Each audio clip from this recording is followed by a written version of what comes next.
and welcome back to Financial Aid 101. So on today's Financial Aid episode, we will be discussing some of the most common FAFSA mistakes that you can make.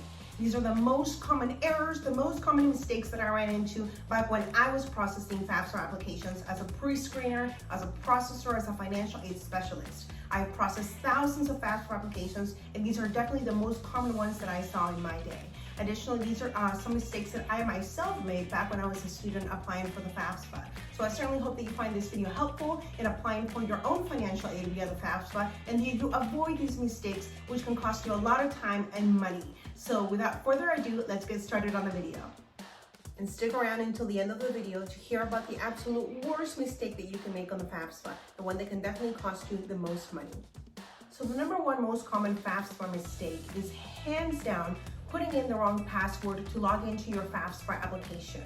Now, this may seem very standard for some people, but this was hands down the number one mistake that I would encounter when assisting people with their FAFSA applications.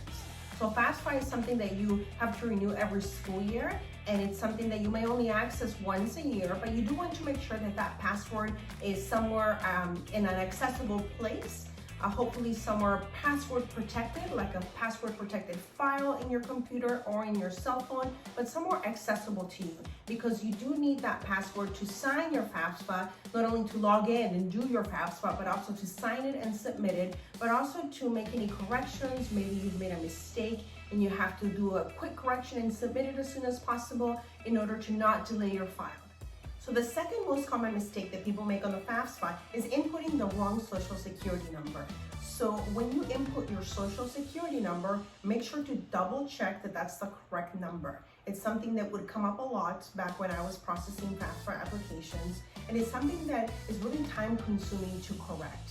So make sure that you're verifying your social security number with your social security card, with your tax returns, or by verifying it on your parents' tax returns if you're dependent on their taxes. Also, if your parents don't have a social security number, don't put in their tax ID number or any other number besides 0. If your parents don't have a social security number, you have to put in all zeros for their social security number. Additionally, if you happen to make this error on your FAFSA, sometimes Department of Education may want you to fill out additional documentation, or they may require that the financial aid office get a copy of your social security card, and it's just time consuming. It's just completely unnecessary. So make sure that before you submit your FAFSA, double check your social security number and the social security numbers that you've provided for your parents. Well, another common mistake that people make on the FAFSA is inputting the wrong grade level. So on the FAFSA, you'll be asked, what is your grade level at the time of the start of the school year? And it'll go through several options, anywhere from never attended college before first year, attended college before first year, second year, third year, fourth year, fifth year, and so on. So if you put anything beyond the fourth year, such as fifth year or first year graduate, the FAFSA application will automatically assume that you've already completed your first bachelor's degree, and it will automatically make you ineligible for financial aid. So in order to be eligible for financial aid, one of the requirements is that you have not yet completed your first bachelor's degree. So if you say it's your fifth year in college, if you say that it's your first year at the graduate level, meaning master's, PhD, or any other graduate level certification beyond a bachelor's degree, or if you indicate that you will have completed your first bachelor's degree as of the start of the school year, the FAFSA automatically will deny you. So make sure that you are checking those 3 questions in that section of the FAFSA, so that you're not automatically denied for inputting the wrong grade level. So another common mistake that people make on the FAFSA is signing up for the wrong school year. So a lot of times when you log into the FAFSA, there will be 2 applications available simultaneously. So right now, if you log into the FAFSA, you'll see that there's 2 FAFSA applications available right now. There's the 2020-2021 FAFSA application and the 2021-2022 FAFSA application. But this covers 2 completely different school years. The 2020-2021 FAFSA application is for terms that begin on or after July 1st, 2020 through June 2021. See, it gets a little confusing even for me. The 2021-2022 FAFSA covers terms that begin in summer 2021 and go through the end of spring 2022. So I have to even think about it myself because it can be very confusing.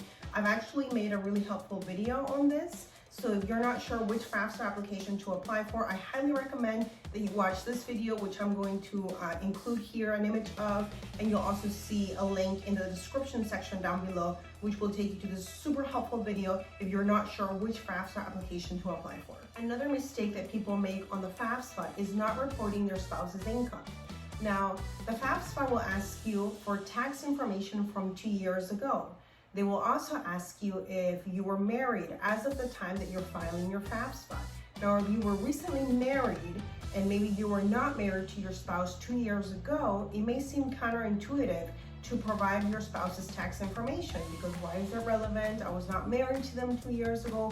Why do I have to provide it?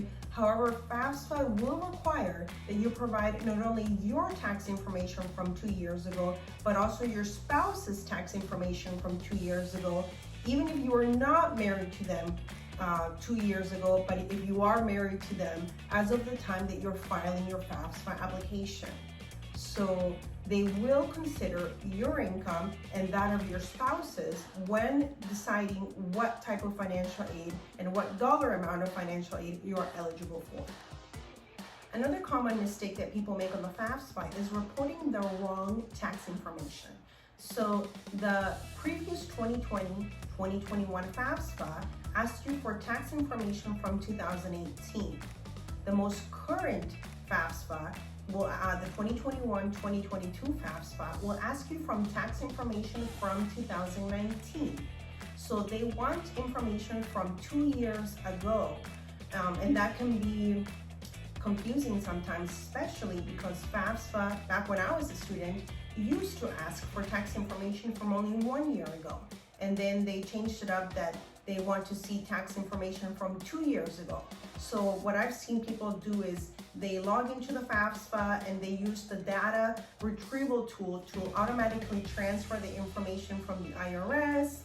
And then they see that it's from 2 years ago and they say, oh, this is not up to date. Maybe my information has changed. My financials have changed. And they'll try to manually change the information to reflect a most current up-to-date tax reporting year.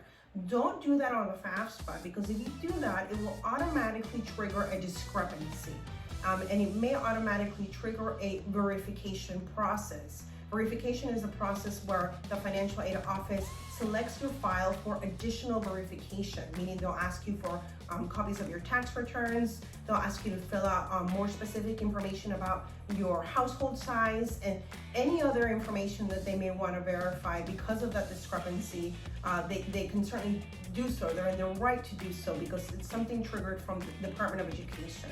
So make sure that you are reporting the proper tax information requested on the FAFSA.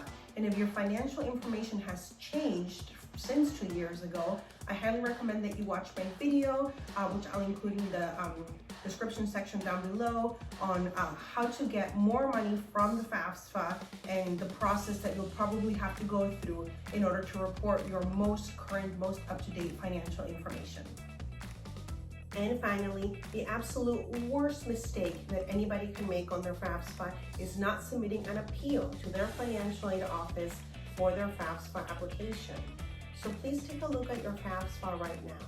And if your EFC number, aka your expected family contribution number, is not 0, then please take a look at what financial information you reported on the FAFSA. Now, if it's the 2021-2022 FAFSA, you reported tax information from 2019. Now, if your income has declined dramatically since 2019 and your EFC number is not 0, then you will want to submit an appeal to your financial aid office. If the appeal is approved, your EFC number will go down and therefore make you eligible for more financial aid dollars. aka more money to pay for tuitions, for books, for supplies, and living expenses while you're attending school. Now, I've made a really helpful video on how to appeal your FAFSA to your financial aid office, and I will include that link in the description section down below. Now, please keep in mind that FAFSA appeals can take several days, weeks, even months to be processed, and not all appeals are approved, and decisions are final and cannot be contested with Department of Education. So please make sure to apply early with ample time prior to the start of the term so that you can have an answer before classes begin. So that's it on today's video on the most common mistakes that people make on the FAFSA. So I hope that you found this video helpful, and I hope that you avoid these mistakes because they can certainly cost you a lot of time and money. So thank you so much for watching. If you find this video helpful, please click that subscribe button and turn on your notifications for more video updates. Thanks so much for watching, and I'll see you in the next one. Bye.